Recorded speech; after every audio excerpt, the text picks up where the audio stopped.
Ladies and gentlemen,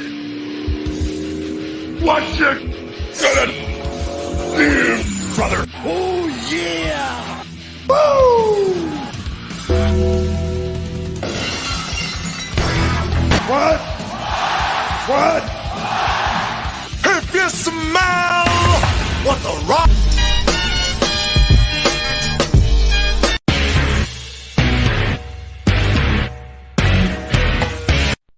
You got the wrong guy. I'm the dude, man. Welcome to another edition of Around the Turnbuckle. My name's the Big Alboski. His name right over there is Professor Keith. And Chico Adams is our guest tonight, and he will be with us at exactly 7:15. So don't adjust your dial. Don't switch us off. Don't go elsewhere and say, oh, another guest, or don't start texting me. A lot of you guys text me when the guest doesn't show up out of concern, which I do appreciate. I love it when you guys do that. But here we are. Keith, how are we tonight? Tired. 6 days straight at work. 6 days straight. I had to get my brakes done because apparently they were terrible. I went in for an oil change and then, Hi, Courtney.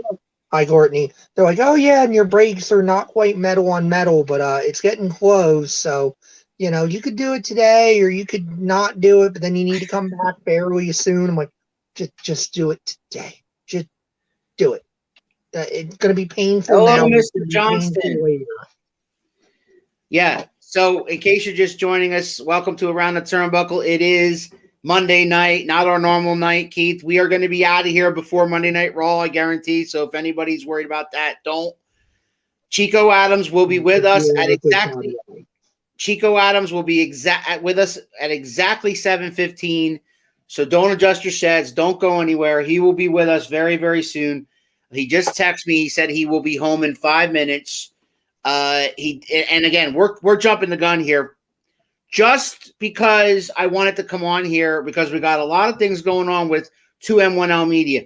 If you haven't already subscribed to our YouTube channel, go to 2M1L Media on YouTube and subscribe and to get everything that we put out there because we got all kinds of stuff going out there. We got a show that's exclusive to YouTube called Shooting the Shit with Alan Spit. A new episode's coming on Thursday exclusively on YouTube. We have Tuesday nights, Home Team Sports with me and Shango and Cousin Phil and Anthony Joseph. On Tuesdays, Keith and I will be back together again on Sunday night for Around the Turnbuckle at 6 o'clock. But on this Saturday at 12 noon, I'm going to have Buck Beaver from Switzerland, who, believe it or not, Keith, is a Swiss wrestler whose gimmick is an American hillbilly. I feel like there's some kind of prejudice going on there with that. I have no idea, but I've seen his promos. So when it comes to his promos, I see his promos and I think to myself, man, he does a pretty good Southern American drawl. But that's that. Chico Adams, again, if you're tuning in for Chico Adams will be with us momentarily within the next 5 to 10 minutes. So again, we have Home Team Sports on Tuesdays at 6 o'clock. Wednesday nights at 8 o'clock, it's Spittin' with Spitter. Thursday night, this coming Thursday on YouTube exclusive, 7 p.m., we got Shooting the Shit with Alan Spit. On Saturday at noon, I got Buck Beaver. And on Sunday at 6 o'clock, Keith and I are back together again for another edition of Around the Turnbuckle. And the guest that night will be Steve Wilson. So, again, if you haven't done it already, guys, go to YouTube, subscribe to our channel, show us some support, show us some love, tell your friends, share this post. Like right now, if you're watching on Facebook, share this post. Do us a favor. We have, again, Chico Adams right now he's wrestling for OVW, Keith, but looking up his career, he's been wrestling since 2011. He has wrestled for WXW, REAL, MLW. He's had a couple of tryouts with WWE. He had a match on AEW Dynamite versus Jake Hager. I mean, the guy has done a lot. He's been seen. He's been in the places you want to go if you want to get seen. MLW is kind of up and coming. I think a lot of people very wrongly kind of leave them off the list of major promotions that are out there right now. I mean, they're not as big as some, but I mean, you can make the argument that they're like fourth in line in terms of, major national reach type promotions. All right, joining us now is the future of professional wrestling. We all call him Chico Adams. What's up?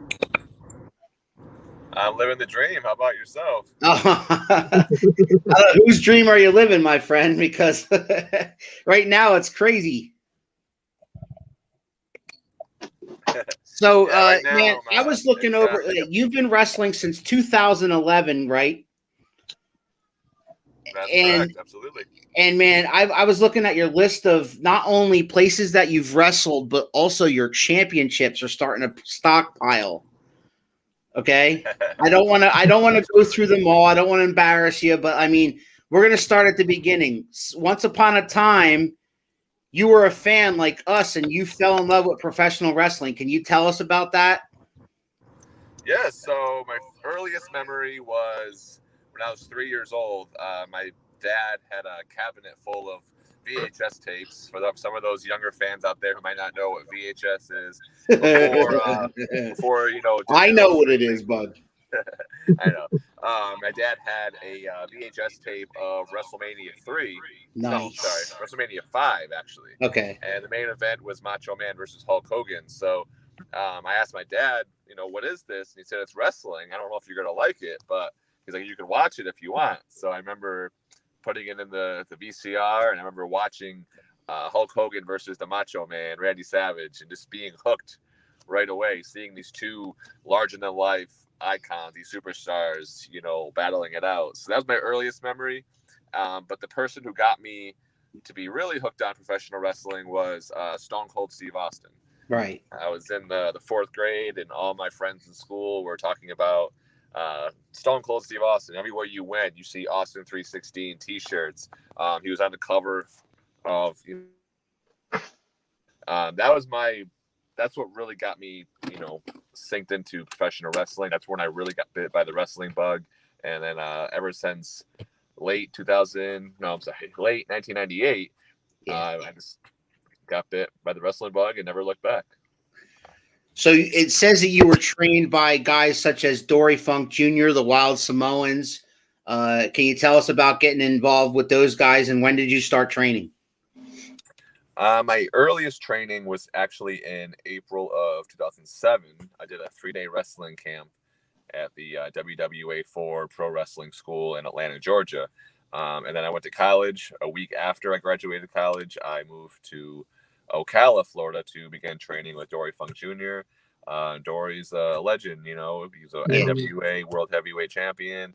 And it's an honor to learn from him. He's a great guy. I have nothing negative to say about him. Just very, all positive things when it comes to Dory Funk Jr. himself as a trainer and as a human being. But I probably owe the most credit to Alpha the Wild Samoan. I'm currently the WXW champion, but Alpha the Wild Samoan is the one who really helped me the most in terms of, pointing me in the right direction and believing in me, and just instilling respect, hard work, passion, family. And so ever since I started with him, my career, my life has really skyrocketed for the better. I tell you, looking over your credentials over the past 10 years, man, is there a state in the union you haven't wrestled in? There's a few. I haven't wrestled in Texas yet. I'm actually in talks with some companies right now in Texas, so that will soon be a reality. There you go. I also reached out to a company in New Jersey. So I'm from Western Massachusetts, but there's a company that's running just a couple hours from where my family lives. So New Jersey and Texas are next on my list. But, I just want to wrestle anywhere that I can get better and improve and climb that ladder to success. Marcus Johnston chimes in. Come on out. I'd love to. But no, I'm open to wrestle in any state. I mean, I'd also would love to wrestle in California.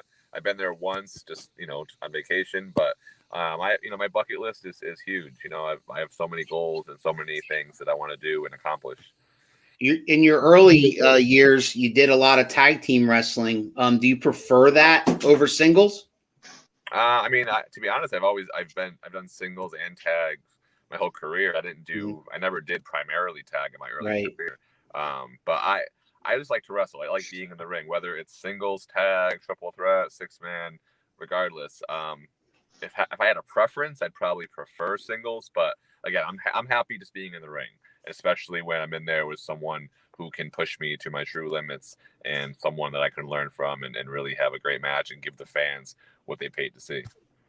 Speaking of great matches, I always ask this same question too.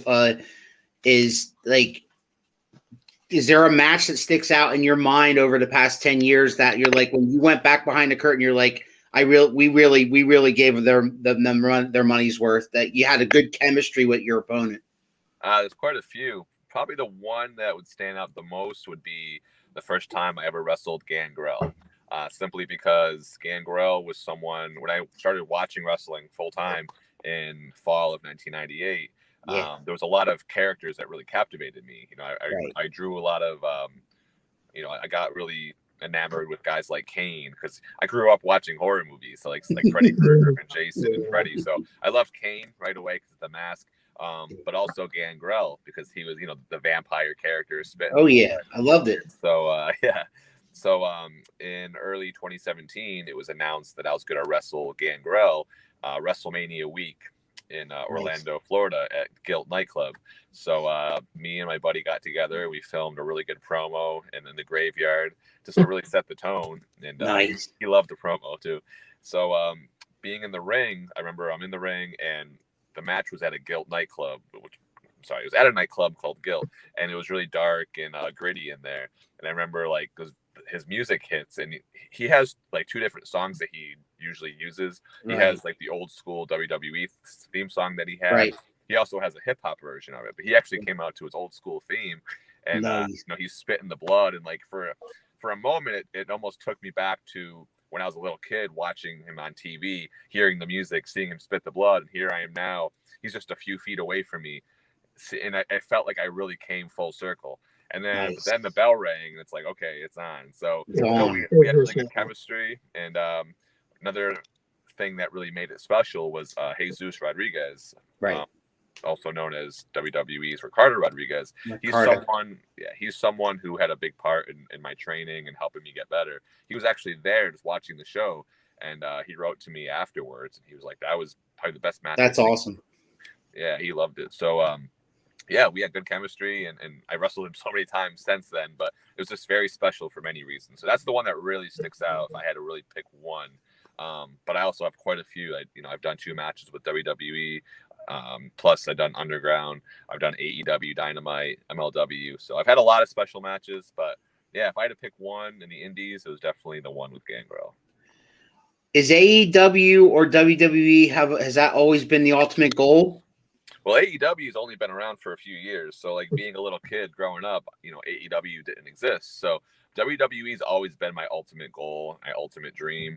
However, now my biggest thing is just to be happy, and as long as I'm wrestling and I'm happy, and if I'm able to make a living doing it, that's the mecca. A lot of people look at WWE as the end all be all, and that is my ultimate dream, my ultimate goal to sign with them.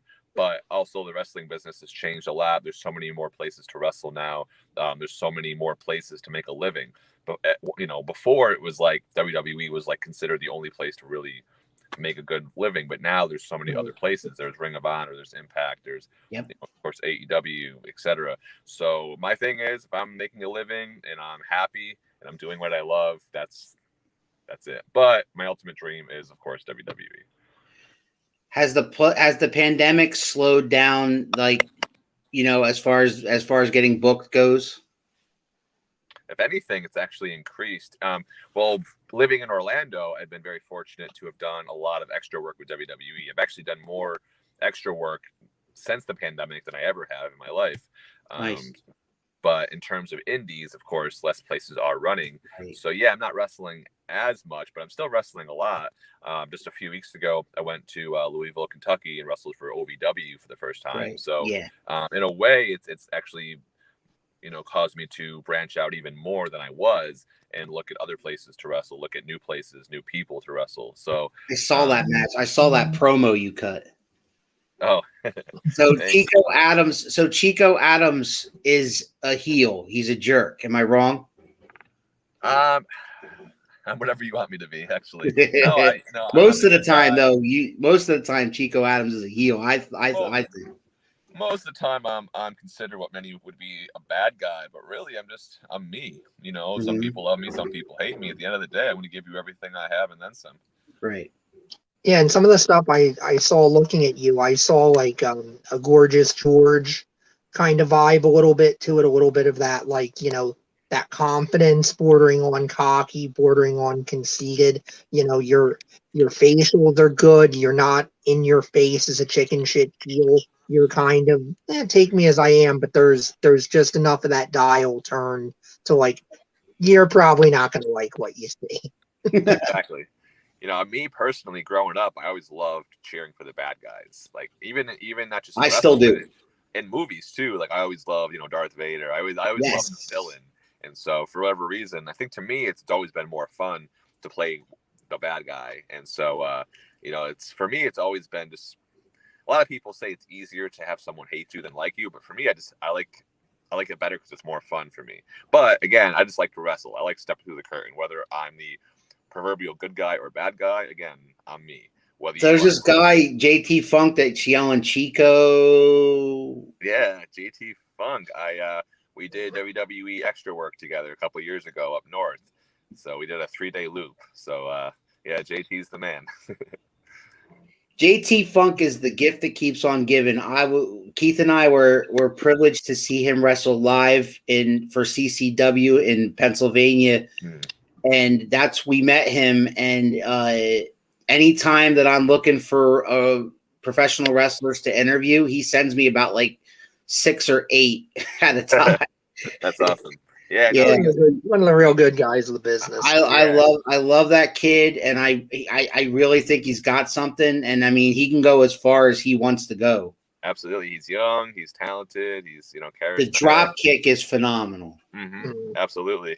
Yeah, no, the sky's the limit for him. Absolutely. Now your moveset, you seem to be a little more old school. Like instead of doing anything with a lot of flash, crazy pizzazz, you seem to be more of a grappler or kind of an old school work on a body part type guy, right? My philosophy's always been, and it's one of my favorite sayings in wrestling, and that's less is more, but also what's old is new. Nothing against doing flips and dives and Canadian destroyers and super kicks. But I'm the kind of person, if 99 people are doing one thing, I want to be the one that's doing the opposite, Oh, Professor loves that. My thing is, that's such a good attitude, because you're right. You're going to stand out now because you're the guy that isn't doing what everybody else is doing. Not to put myself over, but I remember a couple of years ago, I had a match with the gentleman named Chuckles the Clown. If you don't know who Chuckles the Clown is, I highly suggest you look him up. I've seen him on YouTube a few times. But that was probably one of my top 10 best matches, and he's very similar to me, where he's very, he's a showman, and he doesn't do a whole lot of crazy stuff in the ring in terms of moves, but he's very big on character work and crowd interaction. And we went out to the ring, and if I can remember correctly, we had a "This is awesome" chant. And I remember like the match right before ours, there was one guy that did like a crazy dive outside the ring, and like fans, they cheered, but it wasn't the kind of reaction you would expect for someone that did something that could have broken their neck. Meanwhile, we went out there and we had the crowd the whole time. We captivated them, we engaged them, we included them as part of the match. And so I remember afterwards, I told them, I go, that's the kind of magic. I mean, the fact that we were out there, we told a story, and we got the crowd emotionally invested with our facial expressions, our noise, the little things that people overlook. Meanwhile, someone else could do a crazy dive that could practically paralyze them and not even get that kind of reaction. So to me, that's where the magic is using your environment and captivating the fans without inflicting as much pain. I mean, wrestling, of course, physically you can't do it forever, and your body wasn't meant to fall that way. So Right. you can preserve your body, but also think outside the box and get them invested without having to cause more damage than you have to. That's what it's all about. Listening to you like describe this kind of stuff, it sounds like that down the road when you're done doing this, you'd be a great mentor. Thank you. I mean, to be honest, even now, like I have, young wrestlers that are new to the business reach out to me and say, hey, would you mind, watching my match for me or giving me like, a critique, or, I get asked advice all the time. And so to me, I always love giving back, and I want to make the business better than compared to when I first entered it. I want to leave my mark and leave my footprint. So, I've been asked before if I would ever open a school or be a trainer. I mean, I don't see myself ever opening a school, but I would always love to just give advice or help out in any way I can. If there's someone that I see that is, young and has a great attitude, if I ever get booked on a show, I'll say, hey, do you mind if I bring this person with me, or get a carload of workers and make sure that, include some of these young, hungry, respectful kids to give back the way that the old school vets did for me when I first entered. That's a great attitude, Keith. Why don't the WWE sign this guy now? You would hope, right? I mean, but he sounds like he's ready when the phone rings. That's awesome. You're there for us greens. Thanks for that.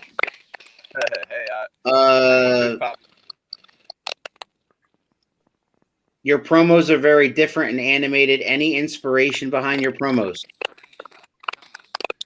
Thank you for that. I'm a huge fan of Chris Jericho. He's probably one of my all-time, besides Stone Cold Steve Austin, he's one of my all-time favorites.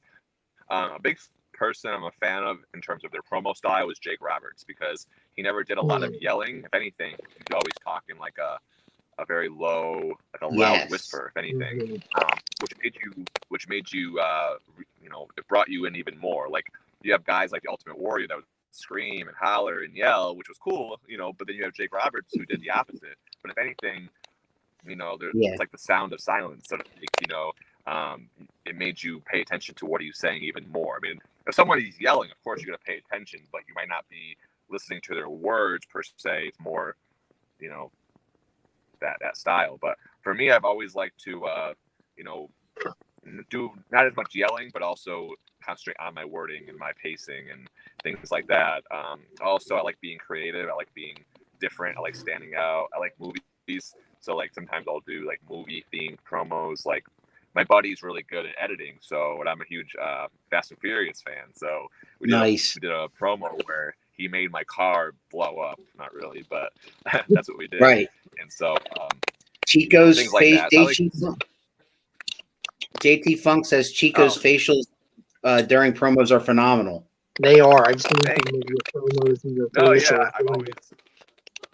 Because like you were saying about Jake Roberts, I think one of the great things Jake did is there was always something more going on that was kind of unstated behind what he did. Like I always equated it to almost like he was a serial killer or something, and he didn't admit to it, but you got this feeling of danger from him, and you got this feeling like he's killed a guy.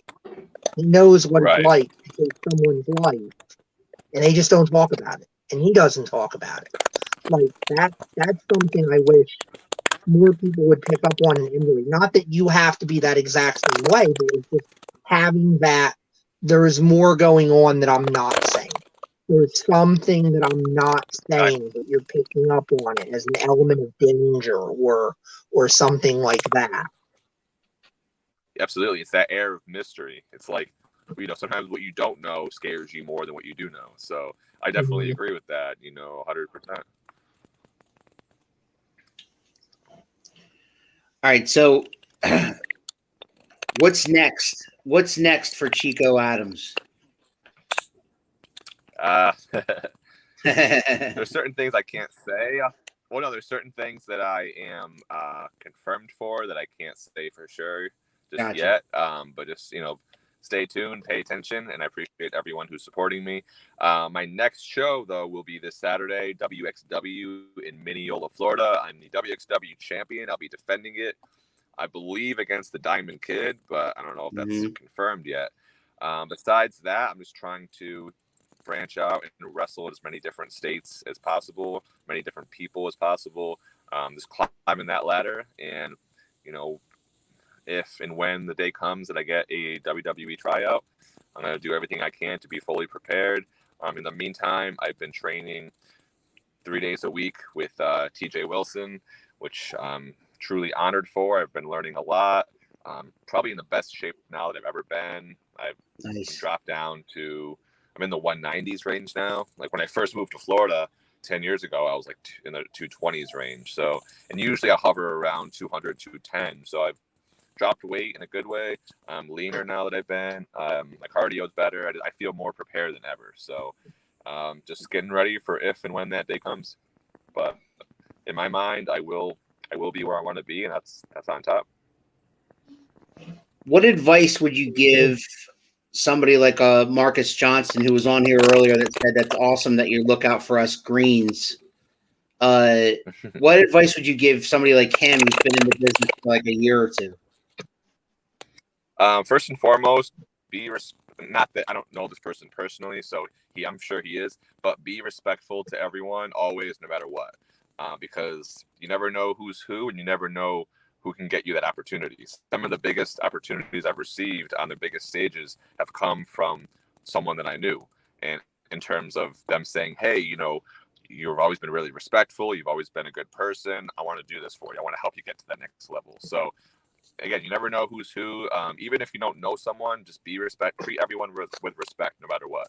That's the biggest thing. You'll get so much more out of your career and in life by being a good person and treating everyone, the way you want to be treated. On top of that, mouth shut, ears open. Ask for advice, but also if you're gonna ask for advice, make sure you implement the advice that's given to you, or at least try it. For example, if you go up to a vet. And most vets would love to give back and love to watch a match if they can. If you say, hey, can I have your advice? Or what do you think I should do? If they tell you, hey, I think you should do this, if nothing else, at least try it. Because the worst thing you can do is ask for advice. They give it to you, and then you don't do what they say. Then it's like, okay, so why did you even ask me for? So feel free to ask for advice, pick people's brains, learn from as many different people as you can. But if they give you advice, at least try it, because you never know. It's like throwing, I can't swear, but throwing stuff against a wall. Some of it's going to stick and some of it's not. And the beautiful thing about the indies, it's like a blank canvas. You can draw whatever you want, and that's what you can, experiment and see what works and what doesn't work. I mean, I've tried so many different things, different character ideas, over the years, and like being in the indies, that's your chance to perfect it. Some guys get signed with no experience at all. In that case, it's really sink or swim. But in the indies, you have that chance to learn and really grow and really hone your craft. So just be a sponge, learn from as many people as you can, train as much as you can, do seminars, get your name out there. Don't be the kind of person that only wrestles in one town or one state. I mean, get your name out there, branch out. Reach out to promoters. I mean, I've been wrestling 10 years. I've wrestled for a lot of the biggest companies in the world, and I still get left on red a lot, or I still get ghosted, or you name it. A lot of times people get frustrated, but it's like, hey, that's part of the business. You might reach out to 10 promotions. Only one might respond, and they might say no. But don't get mad. Don't get frustrated. Understand, be respectful, and move on, but keep trying. Because all it takes is that one, chance to get your foot in the door. And you go out there and you kill it once, and it's like a snowball effect. More and more people, want to book you. And so, just be a student of the game, learn, train, do seminars, be respectful, study. And the biggest thing too is just separate yourself from the pack. Find that niche. Imagine you're in a room with, 10,000 others, and only one of you gets a chance. Why is it that you should get that spot over somebody else? Find a way to separate yourself so that you're different, but also unique in a good way. Awesome. Great advice. You really should do some seminars and stuff when the in-ring career slows down, because I'm with it. You nailed it right there, in my opinion, in terms of just, what people should do. Staying positive. It's so much of anything. Wrestling, life, any of it. Very easy, like you say, to get frustrated, to say, hey, that door slammed shut and another one's not going to open, so I'm going to stop. I'm not going to try. But if you stick around and you work at it long enough, that next door is going to open. And if you're ready, you're going to be able to Exactly. walk through it and do what you want to do. Exactly. A lot of it just comes with time. It took me, I've been wrestling, it'd be 10 years in May. It took me literally years to really truly feel comfortable and find myself in wrestling. So that's why, like, even if you travel to another state or another town and you have, a bad match or a bad experience, learn from it. Use that instead of getting frustrated or getting down on yourself. Realize, okay, what did I do wrong? What can I do for next time? I always picture, like, your career as a gigantic ladder. Every time you do a seminar, every time you train, you go to the gym, you do a promo, you have a match, you're climbing one more rung of that ladder. And the more steps you take, the closer you get to where you want to be. And, some people's destinations take longer than others. I always say your career is not a race. I know WWE announced the newest signees. And of course, there's always going to be people out there that get frustrated, like, hey, how come this person got signed before me? Or, hey, this person has no experience.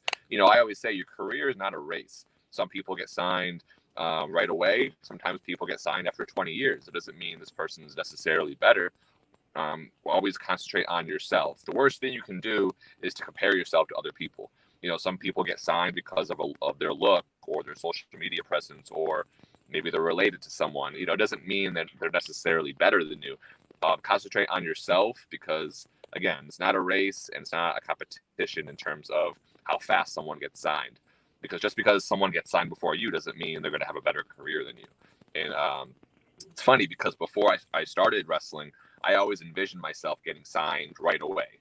So I'm going to get signed within a year. And it's funny because looking back on it, obviously that didn't happen, but I'm so thankful I didn't get signed within a year, because being in the indies for 10 years, I've learned so much. And again, I feel like I'm ready now than ever. If I got signed a year in, even 5 years in, I definitely wouldn't have been ready. I would have worked hard. I would have given it everything I had, like I always do.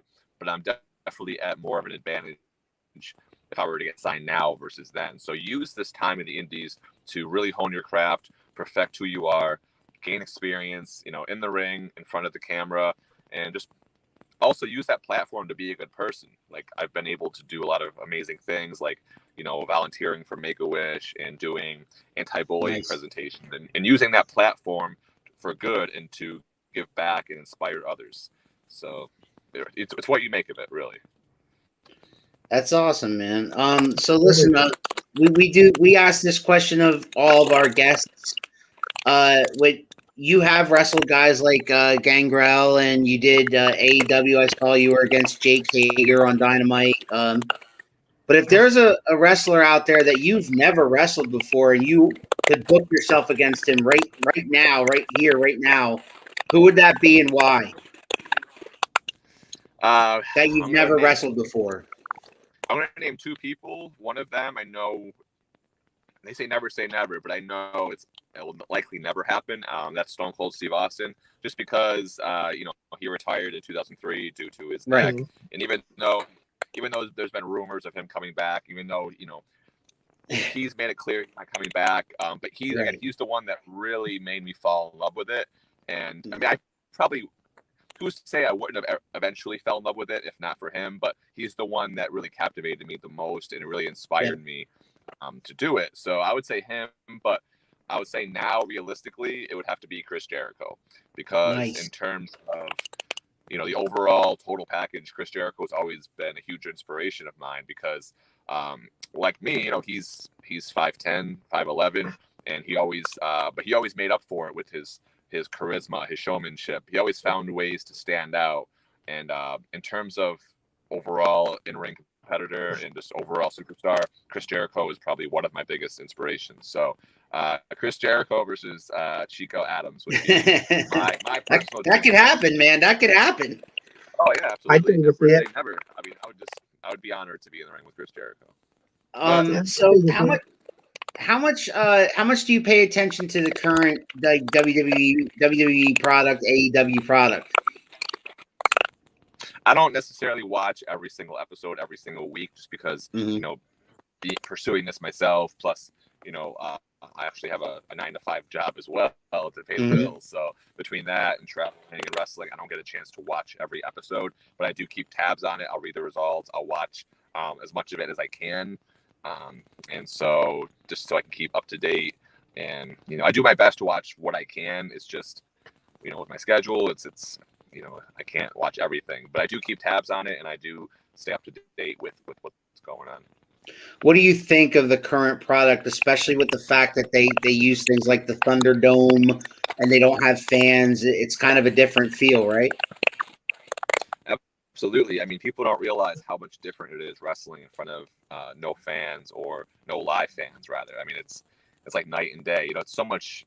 The fans dictate, what we do. I mean, when they're there, Yeah. they're live. They're booing you. I mean, it's like you can do something and you're gonna know right away if it works or doesn't work based on their reaction. When there's no one there, it's like, you can do something that might look cool, it might look great, and people at home might be cheering for you, but you don't get that instant gratification when they're there. But I give a lot of props to not just WWE, but all the wrestling companies who have been going out there during these tough times. And to wrestle in front of no crowd is a lot harder than people think. So I think WWE and all the companies are doing a great job in, using what they can, what they have to make the most of it and still, put a smile on the fans' faces.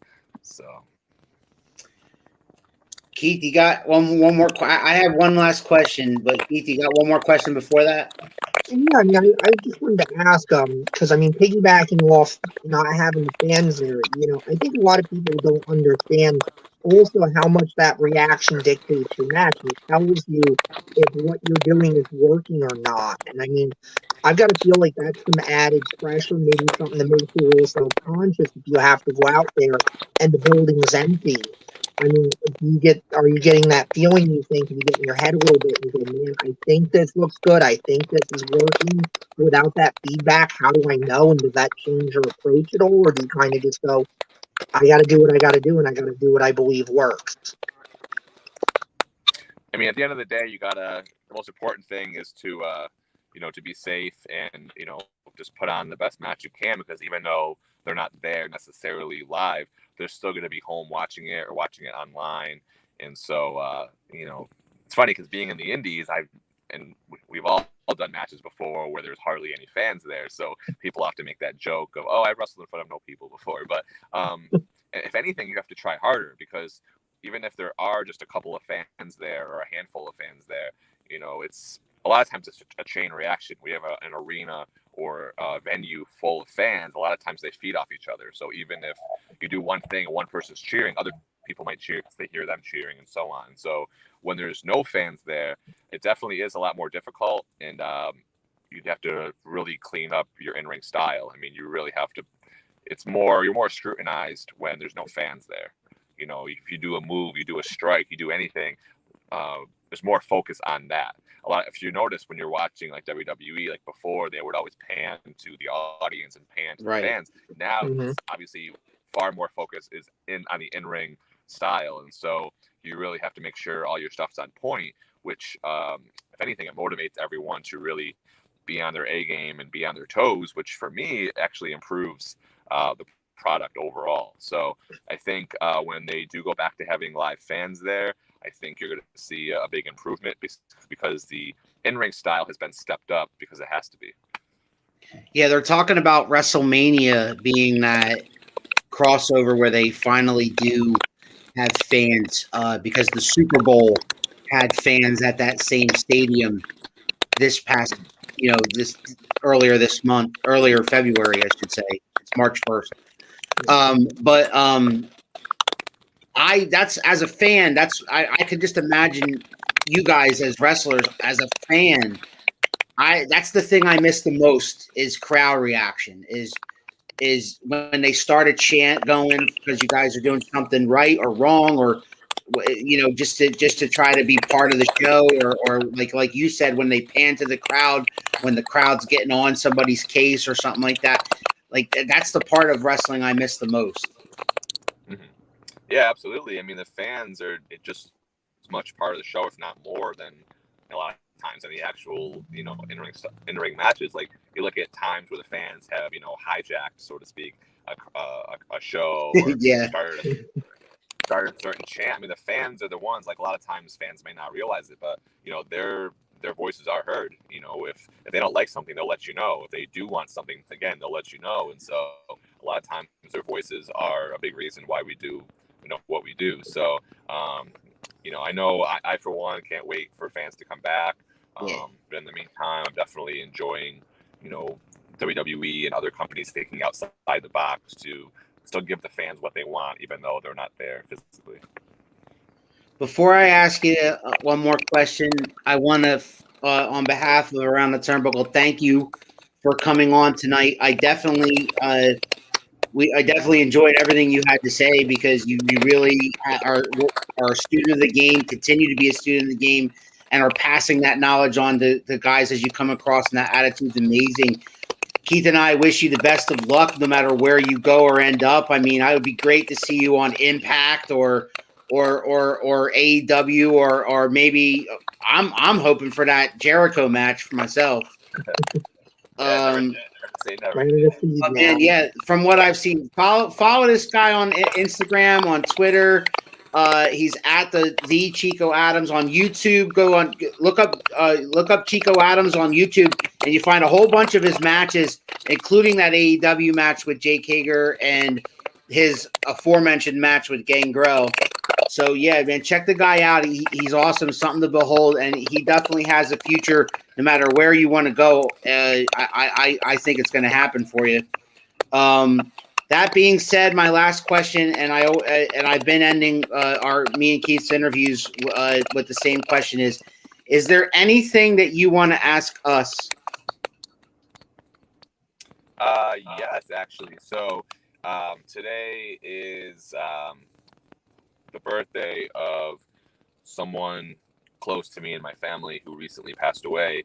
And so my family and I, we started this this concept called hashtag Devins Good Deeds, where in honor of his birthday, he was a very kind-hearted person. He had a big heart. He always loved to give back and help people out. So in honor of his birthday, we're asking everyone to do at least one good deed. It doesn't have to be anything big. You don't have to necessarily spend money. It could be something simple like, sending a text to someone that you care about to tell them how much they mean to you, or anything that's an act of kindness that's going to positively impact someone. And if you can, to also share your experience on social media using the hashtag Devins Good Deeds. It's DEVINS GOODDEEDS. So, and if you can't post it, that's fine as well. But we ask that everyone does at least one good deed. Again, it can be something as simple as a nice text message, or anything that would positively brighten one's day and make it better in honor of him. Also, I'm a volunteer for, like I said, Make-A-Wish Foundation, as well as anti-bullying presentations. So if anyone out there would like to donate money to the Make-A-Wish Foundation, please send me a DM or a PM, depending on if it's Twitter, Instagram, Facebook, etc., and I'll be happy to send you a link to help raise money to benefit children with critical illnesses. Also, if you're a teacher out there, or if you know anyone who works, in a public or private school, if you'd like to have me come in and speak to the children on anti-bullying, I'd be absolutely honored to. Again, please send me a message. Other than that, thank you so much for everyone for supporting me, for your encouragement. And I also want to apologize for not being able to make it on the show last time. I was having some issues with my car. Yeah. So, no, but man, you honored us by coming back and your appearance, which is awesome. I do have something for you. I did make somebody's day today. Today is my stepmother's, and I don't know if she's going to watch this or not, but it's my stepmother's 74th birthday today. And I called her. She normally gets up at 5 a.m, but I waited till about 8. And I called her at 8 a.m. this morning, and I just made her day by calling her and wishing her a happy 74th birthday. So I did do something along those lines this morning. no, that definitely encompasses what we're looking for. And please let her know I said happy birthday. She probably doesn't know. Oh yeah, what, man, definitely. But no, thank you so much for that. Again, it could be something as simple as that. Anything that can brighten someone's day. And even if you can't do it today, it could be tomorrow. It could be anytime. We just ask that everyone please, just display one act of kindness. At least one, but do it as often as you can, because people don't realize, the world needs more good out there to brighten people's day and leave an impact on people's lives. Keith, any parting gifts? I just want to thank you for coming on. I want to thank you for all the knowledge you've shared. I hope, because the thing I love about doing this is I always hope that there are those young wrestlers in the audience that want to learn, that want to get better. And when folks like you come in and share, that hopefully that's putting something out there, and that's us giving something back to this business that, we're fans of, we grew up loving. I want to thank you for all the positivity too, and for everything that you do in the ring and outside of the ring, to try to make the world better, to try to make people smile and be happy. That's what's so great about pro wrestling. That people like you are part of it, and people like you use the platform you develop from it to do these things. I think that's so wonderful, and you're a great ambassador for the business. So I thank you for everything. Oh, thank you. I mean, that means a lot, and I really appreciate that a lot. One thing too is just like kind of go off topic for a quick second. The other day, there was a fan that was asking on Facebook if someone can build him a ring because he wants to train to get to WWE or AEW. I don't think this person perhaps knew any better, but I just can't stress enough, if you are in the business currently or you want to be in the business, definitely enroll in a qualified school. I mean, there's so many schools out there, but do your research and make sure you're being trained by a reputable trainer in school that knows what they're doing. I mean, do your research, even if it means having to travel further or maybe spend a little bit more. I can't stress enough, so many people get injured. Even people who are trained properly get injured. It's a very dangerous business. So if you either want to be in the business or you are in it, please be respectful of it and take it seriously. And, again, go to someone that knows what they're doing, who has, trained other people that have, gone on to achieve success, that knows what they're doing, that's qualified to teach people. Because anyone can open up a ring, anyone can have a school, anyone can call themselves a trainer. But again, I can't stress enough. And if anyone is ever looking for a school or wants any recommendations, please feel free to send me a message. I'll be more than happy to help you out, because that can really be the difference maker. I want everyone who's in the business, who takes it seriously, to be safe and healthy and have fun, and also to succeed. And so, just like anything, you got to do your research, you got to study, and you got to just find the right school for you. Keith, he is the WXW champion. He's wrestling this week in OVW. Follow the man on Instagram. Follow him on Twitter. Check his matches out on YouTube. They are something to behold. Chico Adams, thank you for being on Around the Turnbuckle, my man. Thank you for having me. And who knows, maybe this won't be the last time I'll be on here. Oh, I hope so. I hope so. But if you get signed, I'm going to have to go through that company.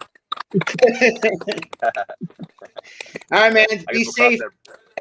Yeah, man. Be safe, and good luck with everything, man. Good luck with everything. Thank you. Thank you so much. We'll all see you next time on Around the Turnbuckle. Ladies Absolutely. and gentlemen, Have a great day. Hey, guys. what you gonna do, brother? Oh, yeah! Woo! What? If you smell what the rock...